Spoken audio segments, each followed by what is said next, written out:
Dapat mo na malaman na wala lang ang mga sinasabi ng makakatinlabi. At papapaero, pangalan ko sa kwento, nilang walang pruweba, puro lamang invento. Oh papapaero, papapaero, papapaero daw ako.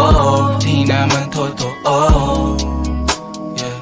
Hindi naman totoo, di naman totoo.